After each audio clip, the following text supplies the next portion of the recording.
बिस्मिल्लाहिर्रहमानिर्रहीम। कल सिंध हुकूमत की जानिब से 3 JIT रिपोर्ट्स जारी की गई, जिसमें निसार मुराई की JIT रिपोर्ट, सानिया बल्दिया टाउन और उसके साथ साथ उज़ैर बलोच की JIT रिपोर्ट शामिल है। आज की इस वीडियो में हम खुसूसन बात करेंगे उज़ैर बलोच की जानिब से,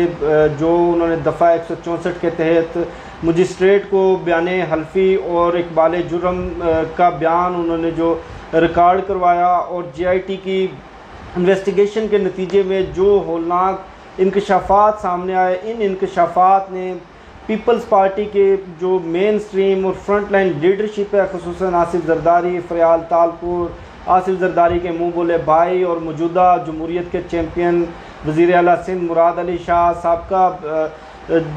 जो वज़ीर आला सिंध थे कायम अली शाह, इनके चेहरे पर और जमहूरियत की आड़ में जो एक इन्होंने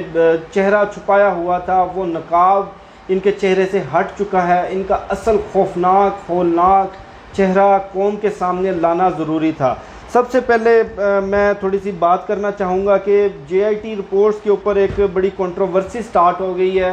कि एक JIT रिपोर्ट सिंध हुकूमत ने जारी की, दूसरी JIT रिपोर्ट आज अली ज़ैदी साहब ने जारी की और अली ज़ैदी साहब का ये कहना है कि सिंध हुकूमत ने जो असल JIT रिपोर्ट है उसमें टेम्परिंग करके पीपल्स पार्टी की जो लीडरशिप है उसके नाम और उनके जो उज़ैर बलोच के साथ दहशतगर्दी की वारदातों में, टारगेट किलिंग में, सेक्टेरियन वॉर्स के अंदर, गैंग वॉर्स के अंदर जो उनकी इन्वॉल्वमेंट थी, किस तरह उन्होंने पूरे कराची शहर को यरगमाल बनाकर लोगों की जानों से और उनके मालों से वो लोग खेलते रहे, किस तरह लोगों की जायदादों के ऊपर कब्ज़े करते रहे, किस तरह सरकारी इदारों को लूटा खसूटा, वो सारी मालूमात, वो सारी फाइंडिंग्स उन्होंने हज़फ कर दी हैं। आज हमने ये दोनों JIT रिपोर्ट्स हासिल की, एक सिंध हुकूमत की जानिब से जारी की गई है और दूसरी जो वफाकी वज़ीर अली ज़ैदी साहब ने आज जारी की। उस JIT रिपोर्ट में सबसे पहले मैं कुछ जो इंकशाफात हैं वो आप लोगों के सामने रखना चाहता हूं कि ये जमहूरियत की आड़ में छुपा हुआ एक दहशतगर्दी का और मुल्क दुश्मनी का, पाकिस्तान दुश्मनी का जो पीपल्स पार्टी का असल चेहरा है, इससे रोशनास करवाना बेहद ज़रूरी है। सबसे पहले पीपल्स पार्टी की लीडरशिप हमेशा से ही, कई सालों से, जब से उज़ैर बलोच साहब गिरफ़्तार हुए हैं, उनसे किसी भी तरह का ताल्लुक़ वो डिनाई करते रहे हैं, ला ताल्लुकी का इजहार करते रहे हैं और उज़ैर बलोच के जो तस्वीरें सोशल मीडिया पर वायरल हुई बिलावल भुट्टो के साथ, आसिफ अली जरदारी के साथ, अवैस मुज़फ़्फ़र टिप्पी और उस वक्त के वज़ीर आला सिंध फ़याल तालपुर साहिबा के साथ, उन तस्वीरों से ला ताल्लुकी का इजहार करते रहे कि हम नहीं जानते ये शख्स कौन है। तस्वीरों की बुनियाद पर किसी के साथ ताल्लुक़ को साबित नहीं किया जा सकता। आज पीपल्स पार्टी के जितने रहनुमा हैं, आज तमाम तर TV शोज़ के अंदर उन्होंने ना सिर्फ ये कि उज़ैर बलोच के साथ ताल्लुक़ तस्लीम कर लिया, बल्कि ये भी तस्लीम कर लिया कि उज़ैर बलोच पीपल्स पार्टी का हिस्सा थे। इस JIT के अंदर जो सबसे पहली फाइंडिंग है वो उज़ैर बलोच के बैकग्राउंड, उनकी अर्ली हिस्ट्री और उनके बारे में ज़ाती मालूमात के बाद सबसे पहली फाइंडिंग ही यही है कि उज़ैर बलोच अपने बचपन के ज़माने से पीपल पार्टी का हिस्सा हैं। बाकायदा वो जब 2008 के अंदर रहमान डकैत को कत्ल करके लियारी पर उन्होंने कब्ज़ा किया, उसके बाद से वो पीपल्स पार्टी के एक तरह से कराची के अंदर और ख़ुसूसन लियारी में फ्रंट मैन रहे हैं, बाकायदा पीपल पार्टी का हिस्सा हैं और उसके साथ साथ उनका करीबी ताल्लुक़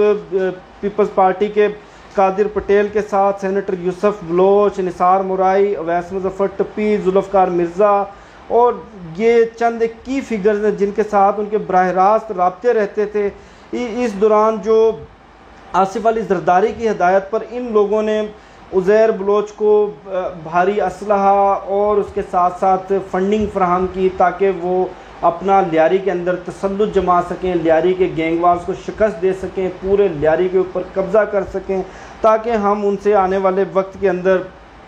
बड़े बड़े काम निकलवा सकें। वो बड़े बड़े काम कौन कौन से हैं वो आगे चलकर मैं आपको बताता हूं कि उज़ैर बलोच की उस वक्त जो पीपल्स पार्टी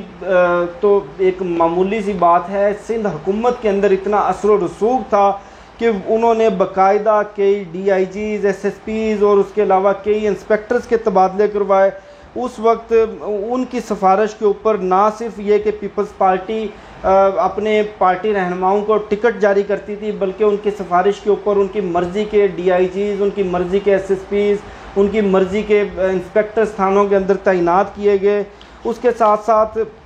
ये कुछ तफसील दी हुई है, करीबन 10 से 12 नाम हैं जो कि DIG लेवल से शुरू होते हैं, SSP और कांस्टेबल लेवल तक, जो इनकी सिफारिश पर जिनकी तैनातियाँ की गई और जिनको बाकायदा पोस्टिंग्स की गई, जिनके ट्रांसफ़र्स किए गए, जिनको इख्तियारात दिए गए। उसके साथ साथ आगा सिराज दुरानी साहब जो इस जमहूरी हुकूमत के, जमहूरियत के चैम्पियन का जो एक सबसे बड़ा चेहरा है, स्पीकर हैं सिंध असम्बली के, उनकी सिफारिश के ऊपर मोहम्मद रईसी को एडमिनिस्ट्रेटिव लियारी डिस्ट्रिक्ट तैनात किया गया। किसकी सिफारिश पर? ये जनाब उज़ैर बलोच साहब की सिफारिश पर। और उनका मुआहदा क्या हुआ कि वो 2 लाख रुपए महाना भत्ता उज़ैर बलोच साहब को देंगे। ये जो तमाम तर JIT है, इस JIT से मुतल्लक उज़ैर बलोच साहब दफ़ा 164 का बयान भी रिकॉर्ड करवा चुके हैं। मैं थोड़ा सा आपको वजाहत कर दूँ, दफ़ा 164 का बयान मजिस्ट्रेट के सामने होता है और इस तमाम तर इकबाली बयान की जो शहादत होती है, जो गवाही होती है, जो इसका गवाह होता है, वो मजिस्ट्रेट बज़ाते ख़ुद होता है। ये दफ़ा 164 के तहत तो इन्होंने इंडोर्स किया इस पूरी JIT की रिपोर्ट को, पूरी JIT की फाइंडिंग्स को। उसके साथ साथ वो शर्जील मेमन के साथ उनका करीबी ताल्लुक़, किस तरह शर्जील मेमन की हिदायत के ऊपर वो वहाँ पर कराची शहर के अंदर लोगों की जायदादों पर कब्ज़े करते रहे, किस तरह वो भुट्टा इकट्ठा करते रहे वहाँ पर। उसके साथ साथ फ़िशरीज़ डिपार्टमेंट जो कराची के अंदर सबसे एक यूँ समझ लें कि सबसे ज़्यादा दौलत कमाने वाला डिपार्टमेंट समझा जाता है। मैं थोड़ी सी इस चीज़ की भी वजाहत कर दूं कि पीपल्स पार्टी हुकूमत से पहले हमारी जो सी फूड की सालाना एक्सपोर्ट थी वो करीबन 3 से 4 अरब डॉलर थी, लेकिन पीपल्स पार्टी ने इस पूरी हमारी एक्सपोर्ट पर, पूरी सी फूड की इंडस्ट्री को जिस तरह से तबाह किया और जिस तरह से पाकिस्तान को भारी धचका पहुंचाया, इसकी भी तमाम तर तफसीलात इस रिपोर्ट के अंदर दी गई हैं कि किस तरह उज़ैर बलोच की सिफारिश पर सईद ख़ान नामी शख्स को फ़िशरीज़ डिपार्टमेंट का चेयरमैन तैनात किया गया। फ़रियाल तालपुर की सिफारिश भी इसमें शामिल थी और उनसे महाना 20 लाख रुपया भत्ता लिया जाता था, जिसमें से तमाम तर अमाउंट कलेक्ट करके फ़रियाल तालपुर साहिबा जो हमशीरा हैं आसिफ अली ज़रदारी की, उनको 1 करोड़ रुपया महाना उज़ैर बलोच साहब मुहैया करते थे। उसके साथ साथ पीपल्स पार्टी की पॉलिटिकल लीडरशिप के हुक्म पर जो उन्होंने एथनिक किलिंग्स, मतलब कि जो फ़िरका वराना और लसानी बुनियाद के ऊपर जो कत्लेआम किया, जो टारगेट किलिंग की, जो दहशतगर्दी की, करीबन 198 कत्ल जो उज़ैर बलोच ने अपने हाथों से किए वो JIT के सामने तस्लीम कर चुके हैं। जबकि उसके अलावा इनके ग्रुप ने, इनकी दहशतगर्द जमात ने और इनके दीगर गैंगस्टर साथियों ने कराची के अंदर मासूम लोगों को जितना कत्लेआम किया होगा वो नंबर आप और मैं शायद उसका अंदाज़ा नहीं कर सकते। जो डायरेक्ट पीपल्स पार्टी के हुक्म के ऊपर जो कत्लेआम किया गया, लसानी बुनियादों पर, सियासी बुनियादों पर जो टारगेट किलिंग की गई, उसमें एदी अमीन जो कि एक सोशल एक्टिविस्ट थे, उनका कत्ल इन्होंने 2010 के अंदर कादिर पटेल के हुक्म पर उन्होंने एदी अमीन का कत्ल किया। उसके अलावा 2010 के अंदर सेनेटर यूसुफ बलोच के जो कि कोऑर्डिनेटर थे, सेनेटर यूसुफ बलोच की मैं थोड़ी सी उनके ताल्लुक़ की वजाहत कर दूं कि आसिफ अली ज़रदारी और उज़ैर बलोच के माबैन ये कड़ी थी। आसिफ अली ज़रदारी के पैगामात पहुँचाते थे सेनेटर यूसुफ बलोच। आसिफ ज़रदारी के हुक्म पर सेनेटर यूसुफ बलोच ये पैगाम लेकर आए कि भारा साहिब नामी कोई शख्स थे वहाँ पर, उनकी टारगेट किलिंग की गई। उसके साथ साथ उस वक्त के वज़ीर दाखिला जो जुल्फ़कार मिर्ज़ा साहब हैं, जुल्फ़कार मिर्ज़ा साहब के हुक्म पर 11 लोगों की शेरशाह कबाड़ी मार्केट के अंदर जो टारगेट किलिंग 19 अक्टूबर 2010 को हुई, जिसमें सोशल एक्टिविस्ट शामिल थे, जबार, निसार, निसारी, फ़िदा मोता और फ़लाँ वो उस वक्त के वज़ीर दाखिला सिंध जुल्फ़कार मिर्ज़ा साहब के हुक्म पर बराह रास्त उन्होंने इस टारगेट किलिंग का हुक्म दिया और इन्होंने 11 अफराद को दहशतगर्दी की कार्रवाई में 11 अफराद को टारगेट करके मारा। उसके साथ साथ 50 लाख रुपए उन्होंने एक प्रॉपर्टी डिस्प्यूट सेटल करवाया था मेमन कम्युनिटी के कुछ लोगों के माबेन, और वहाँ से उस डिस्प्यूट को सेटल करवाने के एवज़ उनको 50 लाख रुपए मिले थे, जो कि शर्जील मेमन साहब को इन्होंने दिए। उसके साथ साथ आसिफ अली जरदारी का और फरियाल तालपुर का जो बराह रास्त रोल था, आसिफ अली जरदारी के हुक्म पर जो उज़ैर बलोच के सर पर जो हेड मनी थी, यानी कि उनके बारे में इतला देने वाले को सिंध हुकूमत की जानिब से जो इनामी रकम रखी गई थी वो ख़त्म करवाई गई। उसके साथ साथ इन्होंने फरियाल तालपुर से सिफारिश करके बराह रास्त इनका ताल्लुक़ था, बराह रास्त राब्ते थे फरियाल तालपुर के साथ। इन्होंने यूसुफ बलोच को पार्टी टिकट्स दिलवाए, उसके अलावा शाहजहां बलोच को पार्टी टिकट दिलवाए, जावेद नागूरी को इनकी सिफारिश पर पार्टी टिकट दिया गया, अब्दुल्ला बलोच को, सानिया नाज को, इस तरह कुछ दीगर लोगों को। उसके साथ साथ कायम अली शाह, जिनको कहा जाता है कि बड़े मासूम, बड़े मंजे हुए, बड़े सीनियर सियासतदान हैं, वो भी बराह रास्त उज़ैर बलोच साहब के साथ